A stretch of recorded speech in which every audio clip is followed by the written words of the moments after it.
하나님께서 잘 살고 있던 아브라함을 갑자기 부르시죠. 그리고 가나안 땅으로 가라고 하십니다. 가나안 땅이 어떤 땅일까요? 우리가 성경의 이야기를 모른다고 가정하고 하나님이 아브라함을 불러서 가나안 땅으로 가라 하셨다는 이야기를 이제 막 처음 들었다고 생각해 봅시다. 가나안 땅 어떤 땅일까? 좋은 땅이겠죠. 하나님이 가라 하신 곳이니까요. 진짜 그럴까? 창세기 12장을 읽어보면요, 하나님의 명령으로 고향 땅을 떠난 아브라함이 마침내 가나안 땅에 금방 들어갑니다. 그런데 가나안 땅에 들어가자마자 그가 만난 것이 있습니다. 뭐였을까요? 뭐를 만났을까요? 기근을 만났다. 극심한 기근을 만났다. 성경은 그렇게 말씀합니다. 가나안은 약속의 땅입니다. 하나님이 주신 축복의 땅입니다. 그런데 그 축복의 땅에 들어가자마자 기근을 만났다는 겁니다. 그래서 도착하자마자 그곳을 떠나야 했습니다. 참 수많은 날들 중에 얄궂게 아브라함이 딱 도착했을 그때만 흉년이 들었을까? 아니에요. 이삭 때도 기근이 들었고요. 야곱 때도 그랬어요. 극심한 흉년이 찾아와서 야곱 때는 아예 온 식구들을 데리고 이집트로 뭐라고 할까? 이민을 가잖아요. 이 가나안이 진짜 약속의 땅 맞을까? 하나님이 주신 축복의 땅 맞을까? 기근이 찾아올 때마다 가나안에서 양식을 구하러 가는 데가 있죠. 어디로 가죠? 애굽, 이집트로 갑니다. 이집트는 풍족합니다. 이집트에는 나일강이라는 특별한 환경이 있어서 풍족하고 부유합니다. 문명이 발달하고 문화가 발달했습니다. 강대국을 세웠죠. 반면에 가나안 땅은 아무것도 없습니다. 이집트에는 풍요로운 나일강이 있어서 그 나일강 유역에서 홍수가 났을 때 상류층에서 떠내려오는 그 비옥한 옥토 때문에 별다른 일을 하지 않아도 씨앗만 뿌려놓으면 풍성한 열매가 맺힌대요. 그런데 가나안 땅은 그렇지 않아요. 요단강 하나만 달랑 있어요. 요단강은 전 가보지도 못했습니다만 요단강은 우리 중랑천보다도 조그매요. 비가 오면 중랑천 범람하듯이 오늘도 동부간선도로 통제했는데요. 그래서 아주 길이 막히고 난리가 났습니다. 비가 오면 물이 넘쳐나요. 그런데 비가 안 오면 빼짝 말라버려요. 그래서 비가 오지 않으면 흉년이 들고 비가 오면 쓸려 내려가는, 그래서 하늘만 하염없이 바라봐야 되는 그런 땅이에요. 가나안은 결코 우리가 생각하는, 우리가 상상하는 이상적인 공간이 아니에요. 젖과 꿀이 흐르는 땅, 아무것도 부족함이 없는 풍요로운 땅, 그런 땅이 아니에요.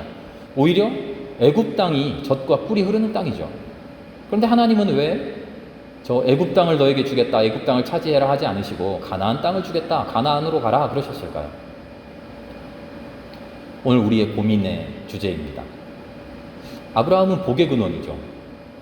그런데 아브라함의 이야기를 제대로 모르면 복의 근원 아브라함, 아브라함은 평생 하나님으로부터 복을 많이 받았겠구나 그렇게 생각합니다. 그런데 자세히 읽어보면 그렇지가 않아요. 아브라함에게 하나님이 해주신 약속은 크게 두 가지죠. 너에게 땅을 주겠다, 이게 첫 번째 약속이고요. 두 번째 약속은 너에게 자손을 번창하게 해주겠다. 하나님께서 아브라함을 만나실 때마다 이 약속을 계속 반복해서 말씀해 주셔요. 그런데 이런 복을 주시겠다 약속만 해주시지 시간이 흐르고 흘러도 진짜 복을 이루어 주시지 않으셔요.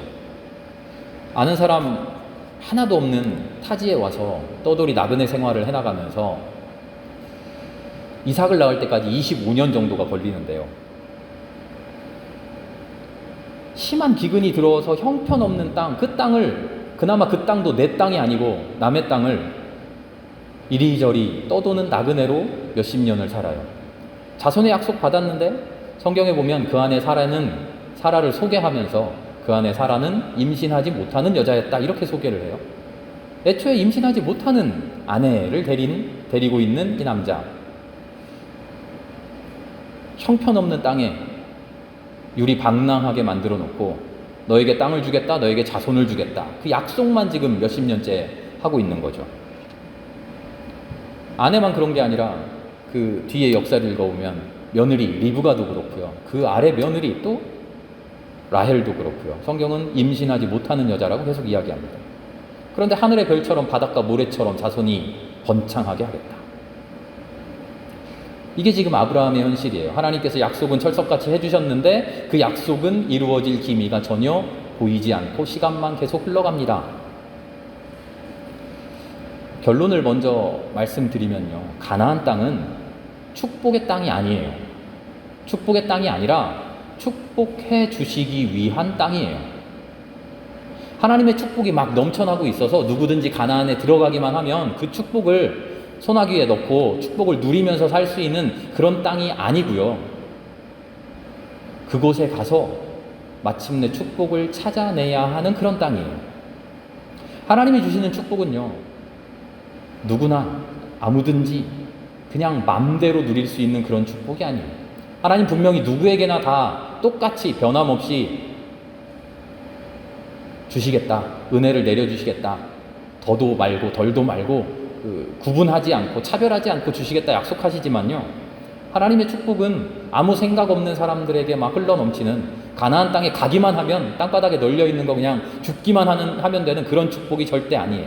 하나님의 축복은 하나님께서 정하시고 하나님께서 택하시고 하나님께서 철저하게 준비시켜 주신 그런 사람에게 차고 넘치게 임하는 그런 축복이에요. 그래서 가나안 땅은 겉으로 보면 척박한 땅이에요. 도대체 이런 땅을 왜 주셨을까 싶을 만큼 어처구니 없는 땅이에요. 그런데 그곳에서 하나님을 만나게 되면 하나님의 축복을 받을 수 있는 사람으로 다듬어질 수 있는 최고의 땅인 것이죠. 신앙적으로 말하면 가나안이야말로 하나님만 바라볼 수 있는 땅. 애굽처럼 풍요로운 땅에서 하나님을 바라할까요? 씨앗만 뿌리면 열매가 넘쳐나는데 하나님한테 기도할까요? 하나님 앞에 매달릴까요? 아니, 그럴 필요 없어요. 그냥 씨만 뿌리면 되는데요. 가나안 땅에서 오로지 하늘만 바라보면서 비가 언제 내리나 기다리다가 비가 많이 내리면 언제 그치나 또 기다려야 되는 그런 상황 속에서 우리의 삶의 모든 것을 하나님께 맡기고 온전히 하나님을 의지하는, 하나님께서 비를 안 주셔도 은혜인 줄 알고 하나님께서 비를 많이 주셔도 은혜인 줄 아는 그런 마음으로 우리를 만들어가는 그런 땅. 그래서 복이 넘치는 땅인 것이죠. 그래서 그 가나안 땅을 우리는 오늘 기다림의 광야라고 부르려고 합니다. 하나님은 아브라함을 기다림의 광야로 보내셨어요. 그래서 그곳에서 온전히 기다림을 통해서 하나님의 축복의 정체가 뭔지를 깨닫게 해주신 거죠. 하나님의 축복의 정체는 가나안이라고 하는 척박한 땅에서 온전히 하나님만 바라며 살아갈 수 있는 사람 되는 것, 그것이었어요. 기름진 땅 얻는 것, 자손들이 10명, 100명 넘쳐나는 것, 아니, 하나님 그것 약속해 주셨지만 그것이 내 눈에 보이게 충만하게 넘치는 것이 축복이 아니라 하나님이 주신 은혜를 마음속에 품고 온전히 내 모든 삶을 하나님께 맡기는 사람 되는 것, 하나님을 온전히 끝까지 기다리는 사람 되는 것, 그것이야말로 아브라함에게 주신 그 광야에서의 축복인 것이죠. 아브라함이 이삭을 낳은 것이 100세 되었을 때라고 성경은 말합니다. 아브라함이 하나님을 만나고 길을 떠나는 것, 창세기 12장을 보면 75세에 길을 떠났다라고 하니까요, 적어도 25년을 방랑했습니다. 왜 25년이나 기다리게 하셨을까? 한 살이라도 젊을 때 아이를 주셔야 되는 것 아닐까? 그런데 왜 다 늙어서 이제는 불가능하다 싶을 그때까지 하나님은 기다리셨을까? 그 이유를 우리가 한번 생각해 보려는 겁니다. 기다림의 광야 속에서 아브라함을 왜 그토록 기다리게 만드셨을까? 아브라함은 하나님이 자식을 주겠다 하신 약속을 이루기 위해서 어떻게라도 해보려고 중간에 편법을 한번 쓰죠. 하갈이라고 하는 여종을 통해서 아이를 얻습니다. 대충 셈을 해보면 86세 정도 되었을 때예요. 그때만 해도 아브라함이 아직 아이를 낳을 수 있다라고, 많이 늦었겠지만 아직 아이를 낳을 수 있다라고 생각될 때예요. 이렇게 하면 될 것도 같은데 하는 인간적인 생각의 여지가 남아있을 때예요. 그런데 하나님은 아니래요. 기다리고 더 기다리래요. 오늘 19절의 말씀을 보니까 바울이 이렇게 말합니다. 아브라함을 회상하면서 그가 100세나 되어 자기 몸이 죽은 것 같고 사라의 태가 죽은 것 같음을 알고, 내가 이제 완전히 죽었구나, 불가능하구나 라는 것을 알았을 때, 그때가 되니까 하나님이 이제 됐다, 바로 이때구나. 하나님은 기다리셨는데 어떤 때를 기다리셨냐면 인간적인 방법이 완전히 사라졌을 때, 아브라함이 스스로 난 이제 아무것도 할 수 없구나 라고 손을 놓아버릴 때, 그래서 하나님을 믿는 믿음은 옆에도 있으면서 내가 어떻게 해봐야지 하는 자신의 꿍꿍이를 완전히 잃어버렸을 때, 그래서 100% 완전히 하나님만을 바라보게 되었을 때 가능성이 완전히 없어지고 기대감이 사라져버려서 나는 아무것도 아니구나, 나는 아무것도 아니구나 하고 자기 스스로를 온전히 포기하고 주님만 바라볼 때, 바로 그때 하나님이 이제 되었구나 하고 그때 활동하시는 겁니다. 창세기 21장을 보면 이삭이 태어나는 이야기가 적혀져 있어요. 21장 1절과 2절을 보면 이렇게 적혀져 있어요. 아브라함이 사라와 동침하니 아이를 가졌다. 아니요, 이렇게 안 적혀 있어요. 제가 잘 읽지도 않는 말을 했어요. 아브라함이 사라와 동침하니 아이를 가졌다, 이렇게 적혀 있을 것 같죠. 이스마엘을 가졌을 때는 그렇게 적혀 있어요. 아브라함이 하갈과 동침하니 아이를 가졌다.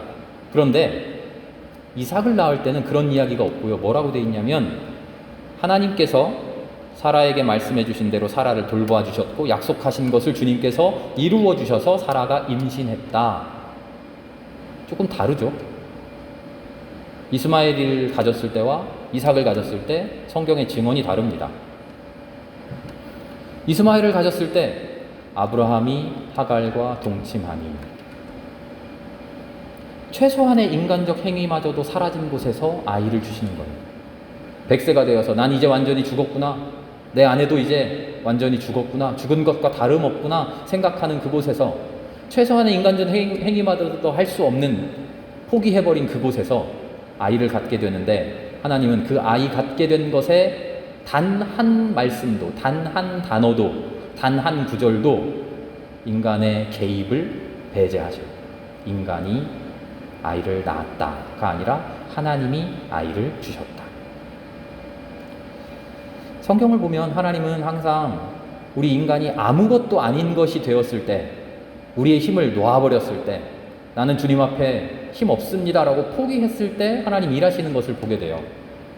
요셉이 형들에게 구박받고 있을 때 하나님 침묵하셔요.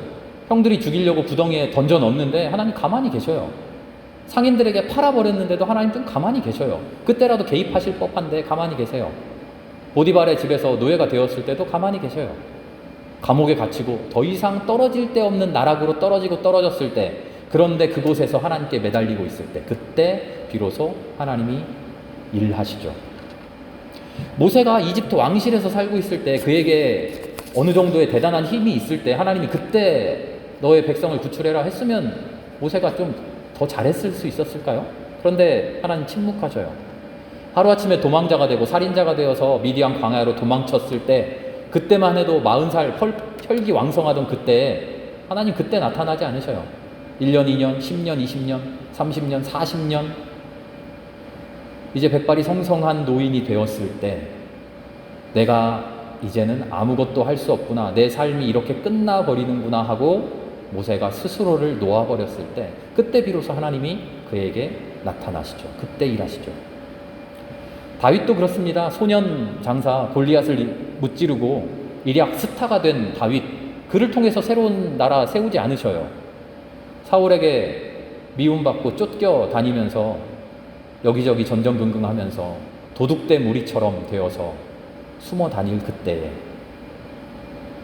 그런 지경에 이르렀을 때, 시편을 보면 다윗의 수많은 시들이 나오잖아요. 하나님 언제까지입니까? 나 이렇게 계속 살아야 됩니까? 이렇게 살다가 내 인생 끝나는 것 아닙니까? 다윗 그렇게 밑바닥에서 울부짖잖아요. 그때 하나님이 다윗을 사용하십니다. 긴 기다림 끝에 우리가 완전히 아무것도 아닌 것이 될 때까지, 심지어 예수님의 생애에서도 예수님이 십자가에서 온전히 그 삶을 놓아버리실 때까지 주님은 기다리셔요. 그리고 십자가에서 완전히 죽어버렸을 때 그때 부활, 승천 역사를 하나님 행하시죠. 우리가 완전히 영이 될 때까지, 완전히 무가 될 때까지 하나님 기다리셔요. 아무것도 아닐 때까지. 우리가 스스로 그렇게 되지 않으려고 하면 우리를 광야로 일부러 밀어내셔요. 그곳에서 긴 기다림을 통해서 우리 스스로 아무것도 아니라는 것을 깨닫게 하시죠. 철저한 무능을 경험하게 하십니다. 하나님만을 바라보도록 하시죠. 그런 후에 우리를 사용하십니다. 그런 후에 우리에게 비로소 하나님의 복이 임하시는 거죠. 완전히 아무것도 아닌 존재가 되었을 때, 오직 하나님만을 기다리는 사람 되었을 때, 하나님만 바라보는 그런 존재가 되었을 때 하나님이 이제 되었다. 하나님 그때를 기다리시는 거예요. 그게 광야의 진짜 의미예요. 아브라함이 처한 광야를 기다림의 광야라고 했잖아요. 그런데 그 기다림은요, 아브라함의 기다림이 아니에요. 아브라함이 끝까지 잘 기다렸다 하는 게 아니고요. 이 진짜 기다림은 누구의 기다림이냐면 하나님의 기다림이에요. 하나님이 기다려주시는 거예요.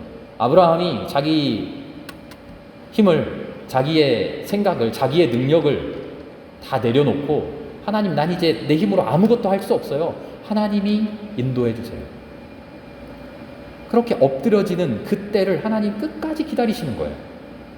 하나님은 언제나 복 주시나 하고 우리가 기다리고 기다리다가 우리가 낮아지고 겸손해지고 우리가 경건해지니까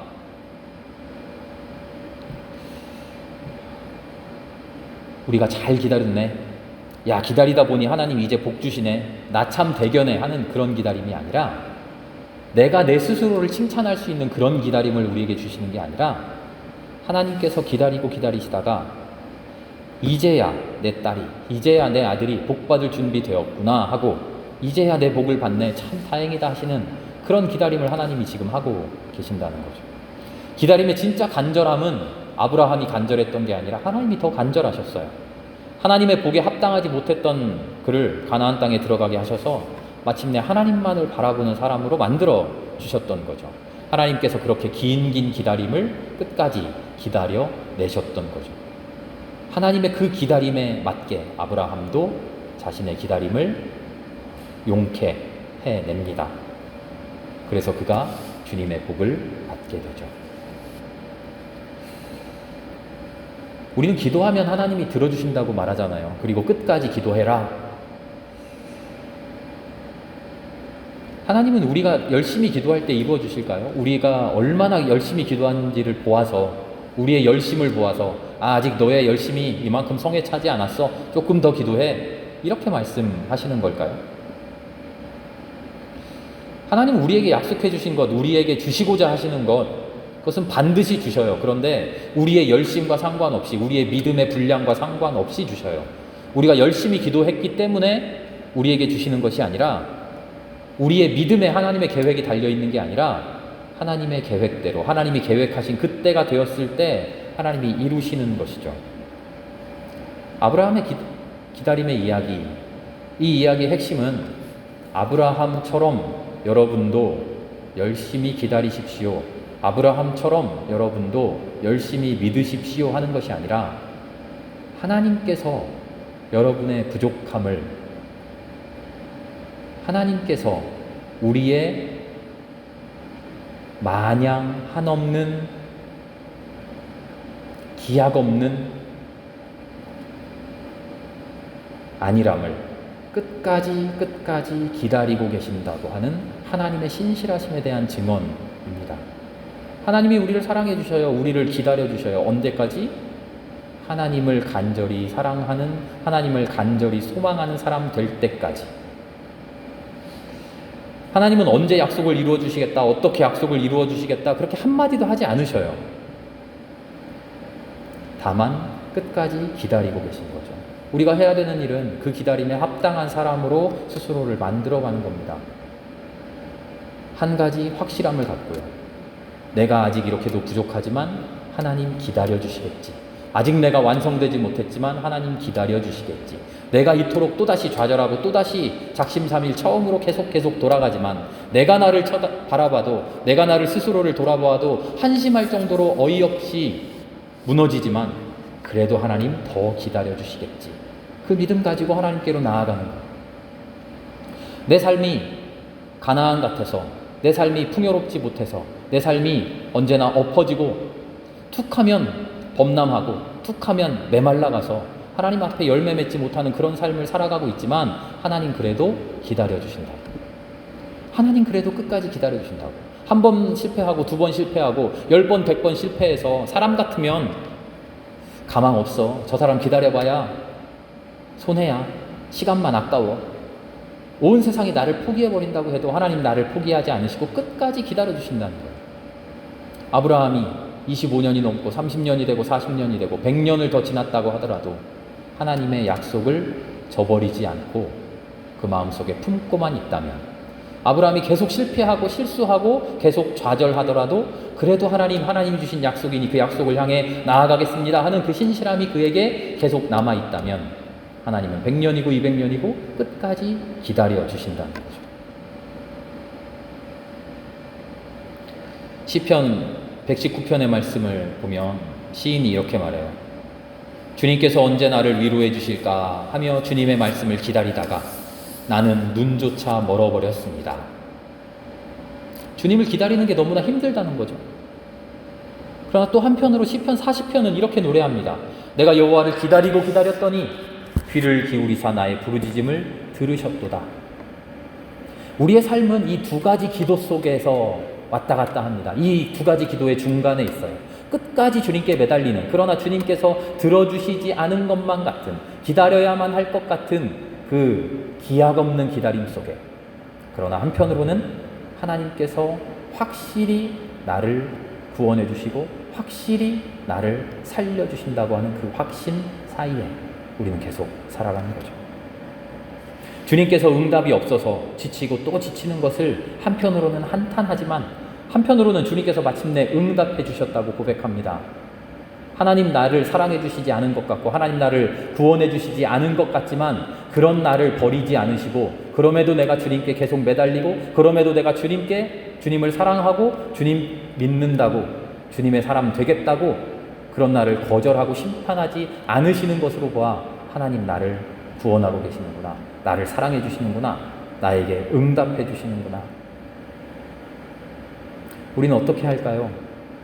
아브라함처럼 잘 기다리는 사람 됩시다. 아브라함의 기다림이 훌륭했던 것은 아닙니다만 아브라함처럼 기다려야 됩니다. 우리의 기다림도 마냥 훌륭하지 않겠지만 그럼에도 기다려야 됩니다. 내가 아름다워지기를, 내가 주님 앞에 올바라지기를, 내가 완전히 주님만을 바라보고 주님만을 간구하고 주님만을 소망하는 사람 될 수 있기를, 주님 앞에 100% 완전한 사람 될 수 없겠지만 하나님께서 신실하셔서 끝까지 기다리고 기다리시다가 이제 되었다 하실 그날이 반드시 오실 것이라는 그 소망으로 기다리는 우리가 되어야 됩니다. 내 인간적인 노력, 내 인간적인 몸부림이 완전히 0이 되어서 무가 되고 하나님은 없고 내가 이루겠다고 하는 그런 억지로 힘쓰는 그런 시간들이 다 지나가 버릴 때까지 기다리고 기다려야 됩니다. 그래서 마침내 가나안에서 하늘만 바라보고 하나님께만 의뢰하는 그런 내가 될 수 있도록 하나님만 바라보는 내가 되기를 이렇게 기다려야 됩니다. 그러다 보면 하나님을 한탄으로 바라보고 절망으로 바라보던 내가 사라지는 것을 우리는 보게 됩니다. 내 힘으로 몸부림치면서 내 힘으로 해보겠다고 헛된 노력을 기울이던 내가 사라지는 것을 우리는 보게 돼요. 그리고 완전히 주님 앞에 엎어지는 나를 발견하게 돼요. 그런다고 해서 당장 내 일이 해결되는 것 아니라는 것을 깨닫고 있는 나를 발견하게 돼요. 내 마음대로 되지 않는다고 해서 하나님 나를 버리신 것 아니라는 사실을 마음속 깊이 알고 있는 나를 발견하게 돼요. 내가 지금껏 매달리고 기도하는 그 기도가 당장 이루어지지 않더라도, 내 살아생전에 절대 이루어지지 않더라도 하나님은 나를 사랑하고 계시고 나를 기다리고 계시고 한량한 은혜로 나와 함께 해주신다는 것을 마음속 깊은 곳에서 확신하고 있는 나를 발견하게 되죠. 그때까지 주님 끝까지 나를 버리지 않으시고 기다려달라고 기도하는 그런 우리를 발견하게 됩니다. 아브라함의 광야는 기다림의 광야였습니다. 우리가 헤쳐나가야 할 첫 번째 광야입니다. 도대체 언제냐? 하소연하는 그런 기다림이 아니라, 내 힘으로 헤쳐나가 보겠다고 발버둥치는 그런 기다림이 아니라, 반대로 나는 아무것도 하지 않고 그냥 넋놓고만 주님만 기다리는 그런 기다림도 아니라, 내 힘을 내려놓고 그저 하나님께서 일하시기를 기다리는 그런 기다림, 하나님께서 일하실 때 그 일에 순종할 수 있기 위해 내 힘을 길러가는 그런 기다림, 그런 기다림의 광야였던 것이죠. 우리의 삶도 기다림의 연속입니다. 그 기다림이 아브라함에게서 보여지는 아름다운 기다림 될 수 있기를 바랍니다. 무모하게 발버둥치는 그런 시간 아니고 하나님께서 일하시기를 차분히 기다리는 우리가 되기를 바랍니다. 무력하게 힘을 내려놓는 것이 아니라 하나님께서 일하실 때 온 힘을 다해 순종할 수 있는 우리 모두가 될 수 있기를 기도합니다.